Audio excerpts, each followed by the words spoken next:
आज आपण special type of satellite विषयी अभ्यास करणार आहेत. आणि हा स्पेशल टाईप ऑफ सॅटेलाइट म्हणजे कम्युनिकेशन सॅटेलाइट. जो सॅटेलाइट कम्युनिकेशन पर्पजसाठी यूज केला जातो त्याला आपण कम्युनिकेशन सॅटेलाइट असं म्हणतो. या कम्युनिकेशन सॅटेलाइटची वैशिष्ट्य काय आहेत, हा कशा प्रकारचा असतो, हे याच्या डिस्क्रिप्शन मध्ये दिलेलं आहे. Communication satellite is used for communication purpose and it's a sense of rotation. Sense of rotation म्हणजे तो उपग्रह फिरण्याची दिशा. Is from west to east, पश्चिमेकडून पूर्वेकडे. And it's a time period of revolution is 24 hours, which is exactly same as that of the earth. म्हणजे सॅटेलाइटची फिरण्याची दिशा, पृथ्वीची फिरण्याची दिशा ही पश्चिमेकडून पूर्वेकडे आहे. पृथ्वी स्वतःभोवती फिरते. कोणत्या दिशेकडनं कोणत्या दिशेकडे फिरते? आपल्याला सूर्य पूर्वेकडनं पश्चिमेकडे आलेला दिसतो.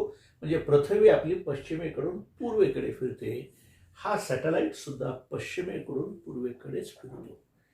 म्हणजे पृथ्वीची फिरण्याची दिशा आणि या सॅटेलाइटच्या फिरण्याची दिशा सेम आहे. पृथ्वीचा स्वतःभोवती फिरण्याचा वेळ कालावधी त्याला आपण स्पिनिंग पिरियड म्हणतो, तो 24 तास आहे. हा कम्युनिकेशन सॅटेलाइट सुद्धा 24 तासामध्ये एक रिव्होल्यूशन कंप्लीट करतो. म्हणजे पृथ्वीचा जो स्पिनिंग पिरियड आहे तितकाच कम्युनिकेशन सॅटेलाइटचा पिरियड आहे. आणि पृथ्वीची जी फिरण्याची दिशा आहे त्याच दिशेला हा सॅटेलाइट फिरतो. And it is always kept revolving in a equatorial plane and it appears to be stationary above the place of projection. Such a satellite is called as a communication satellite. हा satellite ज्या ठिकाणाहून तुम्ही launch केलेला आहे, ज्या देशाने हा सोडलेला आहे, तो त्या देशावर असा नेहमी करता स्थिर दिसतो. असा it always appears to be stationary. म्हणून या सॅटेलाइटला आपण जिओ स्टेशनरी सॅटेलाइट असतो. पृथ्वी फिरायला लागली, सॅटेलाइट फिरायला लागला, पण पाहणाऱ्याला तो कसा दिसतो? स्थिर दिसतो. म्हणून त्याला आपण जिओ स्टेशनरी सॅटेलाइट असं म्हटलेलं आहे. तर पहा या ठिकाणी this is the earth and this earth satellite is communication satellite is revolving in equatorial plane. हा इक्विटोरियल प्लेन मध्ये रिव्हॉल्व व्हायला लागलेला आहे. याची जी सेन्स ऑफ रोटेशन आहे ही वेस्ट टू ईस्ट आहे. वेस्ट टू ईस्ट, पश्चिमेकडून पूर्वेकडे फिरतो. पृथ्वी सुद्धा कशी फिरते? पश्चिमेकडून पूर्वेकडे फिरते. हे स्पिनिंग ऍक्सिस आहे. या स्पिनिंग ऍक्सिस भोवतालचा टाइम पिरियड किती आहे? 24 hours आहे. या कम्युनिकेशन सॅटेलाइटचा सुद्धा टाइम पिरियड ऑफ रिव्होल्यूशन हा 24 hours आहे. म्हणून हा सॅटेलाइट या पृथ्वीच्या एका विशिष्ट पृष्ठभागावर तो सर्व संदेश पाठवतो. It always appears to be stationary above this place of projection. या दोन्हीचीही रोटेट होण्याची, फिरण्याची गती सारखी आहे. त्याच्यामुळं ही पृथ्वी आणि याच्यावरचा सॅटेलाइट, ही पृथ्वी जितक्या अँगल मधून फिरली तितक्याच अँगल मधून तो सॅटेलाइट फिरतो. त्याच्यामुळे दोन्हीचे अँग्युलर व्हेलॉसिटी सेम आहेत. त्यामुळं हा सॅटेलाइट ज्या देशाला सोडलेला आहे, ज्या देशावर आपण तो स्थिर केलेला आहे, त्या देशावर तो कायम असा स्थिर दिसतो, स्टेशनरी दिसतो. म्हणून या सॅटेलाइटला आपण जिओ स्टेशनरी सॅटेलाइट असं म्हणतो. ही या सॅटेलाइटची डिस्क्रिप्शन झाली, माहिती झाली. समजा जर आपल्याला कॅरेक्टरिस्टिक्स जर विचारले, याच प्रश्नामध्ये जर कॅरेक्टरिस्टिक्स विचारले, तर याच्यातलेच मुद्दे कसे बाजूला काढायचे पहा. याचं पहिलं कॅरेक्टरिस्टिक्स काय येईल? It always kept revolving in west to east direction which is the same as that of the earth. हा कम्युनिकेशन सॅटेलाइट कसा फिरत ठेवलेला आहे? पश्चिमेकडून पूर्वेकडे फिरत येतो. It's a sense of rotation is a same as the sense of rotation of the earth. पृथ्वी ज्या दिशेला फिरते त्याच दिशेला हा सॅटेलाइट त्याच दिशेला रोटेट होतो. It's a time period of revolution is 24 hours. त्याचा टाइम पिरियड ऑफ रिव्होल्यूशन हा 24 तास आहे. पृथ्वीला या अक्षाभोवती, या स्पिनिंग ऍक्सिस भोवती फिरण्यासाठी, स्वतःभोवती फिरण्यासाठी 24 तास लागतात. आणि हा कम्युनिकेशन सॅटेलाइट सुद्धा 24 तासामध्ये एक रिव्होल्यूशन कंप्लीट करतो. म्हणजेच या सॅटेलाइटचा टाइम पिरियड ऑफ रिव्होल्यूशन आणि पृथ्वीचा spinning time period of revolution हे दोन्हीही 24 आवर्स आहेत. It's a time period of revolution is 24 hour, which is the same as the spinning period of the earth. It always kept revolving in equatorial plane. Equatorial plane हा जो पृथ्वीचा जो मध्य रेषा आहे, ही सेंट्रल लाईन जी आहे त्याला आपण इक्विटोरियल लाईन असं म्हणतो. या इक्विटोरियल रिजन मध्येच हा सॅटेलाइट फिरत ठेवला जातो. हा पोलार रिजन मध्ये जात नाही. ही इकडचे पोल्स आहेत, या पोलार रिजन मध्ये तो सॅटेलाइट फिरत नाही. तो कोणत्या रिजन मध्ये फिरतो? इक्विटोरियल प्लेन मध्ये फिरतो. पोलार रिजन मध्ये जे सॅटेलाइट फिरतात त्यांना पोलार सॅटेलाइट्स असं म्हणतात. ते वेगळा प्रकार आहे. त्यानंतर it always appears to be stationary above the place of projection. कसा भास निर्माण होतो? ज्या देशानं तो सॅटेलाइट सोडलेला आहे किंवा तो सॅटेलाइट ज्या देशावर स्थिर केलेला आहे, समजा भारतानं सॅटेलाइट लॉन्च केला, कम्युनिकेशन सॅटेलाइट, तर तो भारताच्या वर असा स्थिर राहील आणि तो नेहमी करता आपल्याला भारताच्या वर असा स्थिर दिसेल, एकाच ठिकाणी असल्यासारखा दिसेल. म्हणून त्या सॅटेलाइटला आपण काय म्हणतो? जिओ स्टेशनरी सॅटेलाइट किंवा भूस्थिर उपग्रह असं म्हणतात. म्हणजे तो एका विशिष्ट ठिकाणी स्थिर असल्याचा आपल्याला भास निर्माण होतो, पण पृथ्वी फिरत आहे आणि सॅटेलाइट फिरत आहे, दोन्ही मोशन मध्ये आहेत, पण तो आपल्याला स्थिर असल्याचा भास होतो. It always appears to be stationary above the place of projection. त्यानंतर relative angular velocity. Angular velocity, या अर्थची angular velocity omega is equal to 2π/t. 2π/t, T is the time period of revolution. पृथ्वीचा time period of revolution 2π आहे. पृथ्वीचा time period of revolution 24 hours आहे. त्याच्यामुळे पृथ्वीची स्वतःभोवती फिरण्याची अँग्युलर वेलॉसिटी काय येईल? 2π/24 रेडियन पर आवर. आणि ही जितकी अँग्युलर वेलॉसिटी आहे, इतकीच अँग्युलर वेलॉसिटी या कम्युनिकेशन सॅटेलाइटची सुद्धा आहे. त्यामुळं या दोन्ही मधला जर आपण फरक पाहिला की पृथ्वीची अँग्युलर वेलॉसिटी आणि कम्युनिकेशन सॅटेलाइटची अँग्युलर वेलॉसिटी, या दोन्हीतला फरक हा 0 आहे. So relative angular velocity is equal to angular velocity of Earth minus angular velocity of communication satellite. As these two angular velocities are the same, if we take the subtraction, that subtraction will be 0.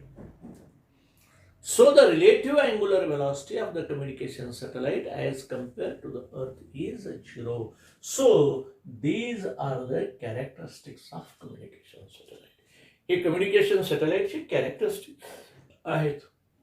याचा data काय आहे? Communication सॅटेलाइटचा data तो या पृथ्वीच्या पृष्ठभागापासून 35,960 kilometre इतक्या उंचीवर असतो. 35,900 म्हणा किंवा 960 असं म्हणा, इतक्या किलोमीटर तो उंचीवर असतो. म्हणजे पृथ्वीच्या पृष्ठभागापासून तो 35,960 किलोमीटर इतक्या उंचीवर नेला जातो आणि पुन्हा तो परत असा फिरत ठेवला जातो. आणि याच्यात जर पुन्हा पृथ्वीची रेडियस 6,400 ऍड केली तर 6,400 अधिक 35,960 असं नियर अबाउट 42-43 हजार किलोमीटर उंचीवर तो सॅटेलाइट फिरत असतो.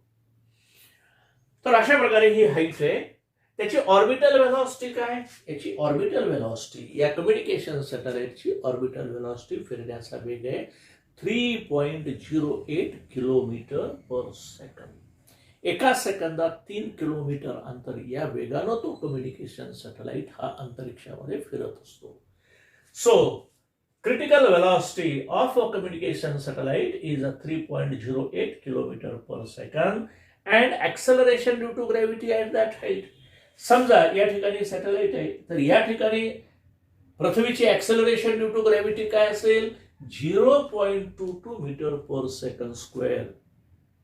That is the radial acceleration. इतकी कमी ही असेल ॲक्सेलरेशन ड्यू टू ग्रॅव्हिटी.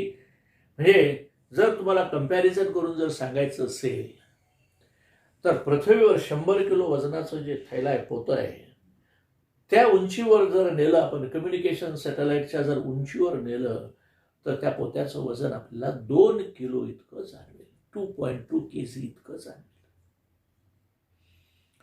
इतकं अत्यंत कमी वजन त्या ठिकाणी त्या हाईटला असतं. म्हणून त्या ठिकाणची ॲक्सेलरेशन ड्यू टू ग्रॅव्हिटी ही 0.22 मीटर पर सेकंड स्क्वेअर. म्हणजे पृथ्वीच्या पृष्ठभागावर जे ॲक्सेलरेशन ड्यू टू ग्रॅव्हिटी आहे त्याच्या 50 पट कमी झालेली त्या ठिकाणी आहे ॲक्सेलरेशन ड्यू टू ग्रॅव्हिटी. इतकी कमी ॲक्सेलरेशन ड्यू टू ग्रॅव्हिटी त्या ठिकाणी असते. आणि त्या सॅटेलाइटचा टाइम पिरियड ऑफ रिव्होल्युशन हा किती असतो? 24 आवर्स असतो. तर हा झाला त्या कम्युनिकेशन सॅटेलाइटचा डाटा. मग अशा प्रकारचे सॅटेलाइट भारताने केव्हा सोडलेले आहेत? तर भारताचा जो पहिला सॅटेलाइट आहे, जो फॉरेन कंट्रीजमधून लॉन्च करण्यात आला, पाठवण्यात आला वर, तो आर्यभट्ट नावाचा सॅटेलाइट आहे. भारताने पहिला सोडलेला सॅटेलाइट आर्यभट्ट या शास्त्रज्ञाच्या नावाने तो आपण सोडलेला आहे. So India's first satellite is Aryabhata, which is launched from the launching station which is outside this country. पृथ्वीच्या आपलं भारताच्या बाहेर दुसऱ्या देशातून आपण हा लॉन्च केलेला सॅटेलाइट आहे. And India's first communication satellite is Apple. Please याच्यात कन्फ्युजन करू नका. ॲपल म्हणजे सफरचंद नाही, ऑल पर्पज वगैरे असं काहीतरी त्याचं एक्सप्लेनेशन लॉंग फॉर्म आहे.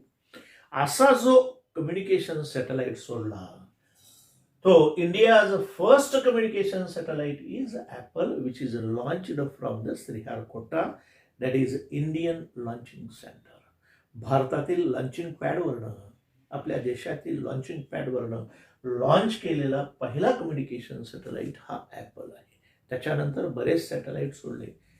आता तर इथपर्यंत प्रगती झालेली आहे की एकाच वेळेस आपण 100 सॅटेलाइट, 20 सॅटेलाइट पाठवायला लागतो.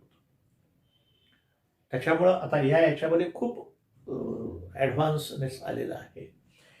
तर इंडियाचं first communication satellite is Apple. Apple नावाचा जो सॅटेलाइट आहे तो आपला पहिला कम्युनिकेशन सॅटेलाइट आहे. तर एक गोष्ट लक्षात असू द्या की जर आपण 3 कम्युनिकेशन सॅटेलाइट जर सोडले आणि ऑर्बिटमध्ये ठेवले की त्यांच्या पोझिशनमध्ये अशा समान अंतरावर जर त्या पूर्ण ऑर्बिटमध्ये जर ठेवले, तर हा जो ग्लोब आहे, टोटल ग्लोबवरचं कम्युनिकेशन आपल्याला कव्हर करता येतं. पूर्ण जगाचं कम्युनिकेशन आपल्याला कव्हर करता येतं. And what are the uses of this communication satellite? ह्या कम्युनिकेशन सॅटेलाइटचे उपयोग काय आहेत? इतका आपण हा सॅटेलाइट इतक्या उंचावर सोडतो, याचे उपयोग काय आहेत? Is it used for communication purpose only? No. त्याचे दुसरे सुद्धा उपयोग आहेत. या कम्युनिकेशन सॅटेलाइटच्या माध्यमातून आपण कम्युनिकेशन तर करूच शकतो. It is used for the communication purpose. So it is used for weather forecasting. हवामानाचे जे अंदाज आहेत हे अंदाज वर्तवण्यासाठी, म्हणजे केव्हा वादळ सुटेल, केव्हा पाऊस पडेल, किंवा या सर्व गोष्टी ज्या घडामोडी होतात पृथ्वीच्या पृष्ठभागावर, याची सूचना देण्यासाठी या कम्युनिकेशन सॅटेलाइटचा वापर केला जातो. So it is used for weather forecasting also. So it is used to GPS, ground positioning system. GPS म्हणजे ग्राउंड पोझिशनिंग सिस्टीम. या सिस्टीमसाठी सुद्धा कम्युनिकेशन सॅटेलाइटचा वापर केला जातो. या पूर्ण आपल्या देशातले जे रोड मॅप आहेत, रेल्वे ट्रॅक आहेत, रेल्वे एअरलाईन्स आहेत, या सर्वांची मॅप तिथं फीड केलेले आहेत. मग आपल्याला हे जर आपल्या गाडीमध्ये जर GPS लावलेला असेल तर आपल्याला असं विचारायची वेळ येत नाही की ये रस्ता किधर जाता है भाई, असं विचारायची काहीही गरज नाही.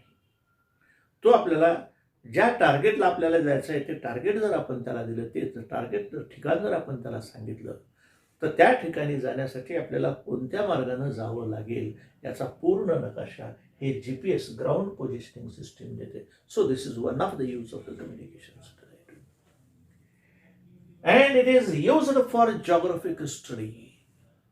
पृथ्वीच्या पृष्ठभागाचा त्याचा अभ्यास करण्यासाठी कोणत्या ठिकाणी गॅसेस आहेत, कोणत्या ठिकाणी पाणी आहे, या सर्व ठिकाणी याचा अभ्यास करण्यासाठी, वारे कसे वाहतात हे सर्व याचा अभ्यास करण्यासाठी, जॉग्राफिक स्टडीसाठी सुद्धा या कम्युनिकेशन सॅटेलाइटचा वापर केला जातो. अशा प्रकारे हा अतिशय महत्त्वाचा सॅटेलाइट आहे कम्युनिकेशन सॅटेलाइट.